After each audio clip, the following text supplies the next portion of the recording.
Hello friends, welcome to மணல் கடிகாரம். இன்னைக்கு இந்த வீடியோவில் ஜவ்வரிசி வச்சு ஜவ்வரிசி சேமியா பாயசம், ஜவ்வரிசி பருப்பு பாயசம் செஞ்சு சாப்பிட்ருப்போம். இன்றைக்கி கொஞ்சம் டிஃப்ரெண்ட்டாக ஜவ்வரிசியும் கேரட்டும் வச்சு நல்ல ஹெல்த்தியான ஒரு பாயசம் செய்ய போகிறோம். வாங்க எப்படி செய்கிறதுன்னு பார்க்கலாம். நான் 1 கப்பு ஜவ்வரிசி எடுத்திருக்கேன். அதை தண்ணியை ஊற்றி 2 முறை நல்லா கழுவி எடுத்துக்கலாம். இந்த பாயசம் சின்னவங்கலேருந்து பெரியவங்க வரைக்கும் விரும்பி சாப்பிடுவாங்க. இந்த மாதிரி நல்லா கழுவி எடுத்ததும் இது முழுகிற மாதிரி தண்ணி ஊற்றி ஊற வச்சுக்கலாம். ஒரு அரை மணி நேரம் ஊற வச்சா போதும். அரை மணி நேரம் ஆயிடுச்சு.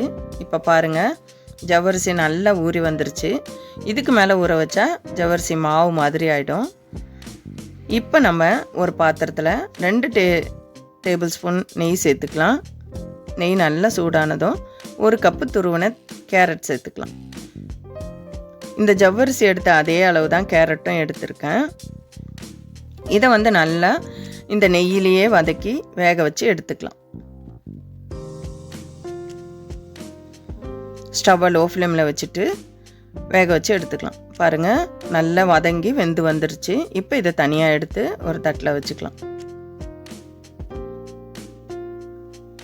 இப்போ அதே பாத்திரத்தில் நம்ம ஊற வச்சு வச்சுருக்க ஜவ்வரிசியை அந்த தண்ணியோடு அப்படியே சேர்த்துக்கலாம். சேர்த்துட்டு ஜவ்வரிசி எடுத்த அதே கப்பில் 2 கப்பு தண்ணி சேர்த்துக்கலாம்.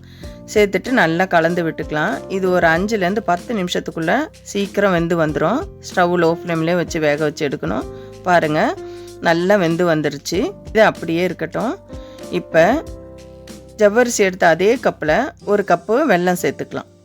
ஒரு பாத்திரத்தில் வெல்லம் சேர்த்துட்டு கொஞ்சமாக தண்ணி சேர்த்து வெல்லத்தை நல்லா காய்ச்சி எடுத்துக்க போகிறோம். வெல்லம் கரைஞ்சா போதும். உங்களுக்கு ஒரு வேளை இனிப்பு கொஞ்சம் கூட வேணும்னா 1.5 கப்பு வெல்லம் சேர்த்துக்கோங்க. வெல்லம் நல்லா கரைஞ்சி வந்துருச்சு. இப்போ இதை ஜவ்வரிசி வெந்துட்டுருக்குல்ல அந்த பாத்திரத்தில் வடிகட்டி சேர்த்துக்கலாம். எங்களுக்கு இனிப்பு கொஞ்சம் நாங்கள் மிதமாக சாப்பிடுவோம். நான் கொஞ்சம் கம்மியாக போட்டிருக்கேன். நீங்கள் உங்களுக்கு இனிப்புக்கு ஏற்ற மாதிரி கூட்டி குறைச்சி போட்டுக்கோங்க. இதை இந்த வெல்லம் இதில் சேர்த்த உடனே நல்லா கலந்து விட்டுக்கலாம். இப்போ நம்ம இது கூடவே நெய்யில் வதக்கி எடுத்து வச்ச கேரட்டையும் சேர்த்துக்கலாம். சேர்த்துட்டு நல்லா ஒரு முறை கலந்து விட்டுக்கலாம். ஸ்டவ் லோ ஃப்ளேம்லேயே இருக்கட்டும். எல்லாம் சேர்ந்து நல்லா கலந்து வந்தாச்சு. இப்போ அதே கப்பில் ஜவ்வரிசி எடுத்த அதே கப்பில் 2 கப்பு காய்ச்சின பால் சேர்த்துக்கலாம். பால் தண்ணி ரொம்ப சேர்க்காம நல்லா திக்கான பாலாக இருக்கட்டும். சேர்த்துட்டு நல்லா கலந்து விட்டுட்டு ஸ்டவ் ஆஃப் பண்ணிடலாம். எந்த ஸ்வீட் செஞ்சாலும் வெல்லம் சேர்த்ததும் பால் சேர்த்துட்டு கொதிக்க வைக்கக்கூடாது, திரிஞ்சு போகும். இப்போ இதில் 1 டீஸ்பூன் ஏலக்காய் தூள் சேர்த்துக்கலாம். 1 பிஞ்சு உப்பும் சேர்த்துக்கலாம் டேஸ்ட்டுக்கு. இந்த மாதிரி சேர்க்கும்போது டேஸ்ட்டு நல்லா தூக்கி கொடுக்கும். இதெல்லாம் நல்லா ஒரு முறை கலந்து விட்டுக்கலாம். நம்மளோட ஜவ்வரிசி கேரட் பாயாசம் தயாராகிடுச்சு. இப்போ இதுக்கு ஒரு தாளிப்பு கொடுத்துடலாம். ஒரு கடாயில் 2 டேபிள் ஸ்பூன் அளவு நெய் சேர்த்துக்கலாம். நெய் சூடானதும் நமக்கு விருப்பப்பட்ட நட்ஸை இதில் சேர்த்து நல்லா வறுத்து எடுத்துக்கலாம். நான் முந்திரி, பாதாம், கருப்பு திராட்சை எல்லாம் சேர்த்துருக்கேன். உங்களுக்கு எந்த நட்ஸு விருப்பமோ அதெல்லாம் சேர்த்து நல்லா வறுத்து எடுத்து இப்போ இந்த பாயசத்தில் இதை சேர்த்துக்கலாம். பாருங்கள், இந்த வறுத்தெடுத்த முந்திரியெல்லாம் இந்த பாயசத்தில் சேர்த்தாச்சு.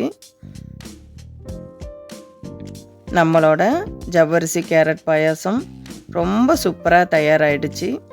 இது குழந்தைங்களும் பெரியவங்களும் விரும்பி சாப்பிடுவாங்க. இது ரொம்ப ஹெல்த்தியானதும் கூட. நீங்களும் கண்டிப்பாக ஒரு முறை செஞ்சு பாருங்கள்.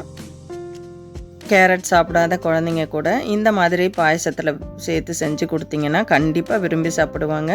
இந்த வீடியோ எப்படி இருக்குன்னு கமெண்ட்ஸில் சொல்லுங்கள். வீடியோவை லைக் பண்ணுங்கள், ஷேர் பண்ணுங்கள், சப்ஸ்கிரைப் பண்ணுங்கள். மற்றும் ஒரு வீடியோவில் சந்திக்கலாம். நன்றி, வணக்கம்.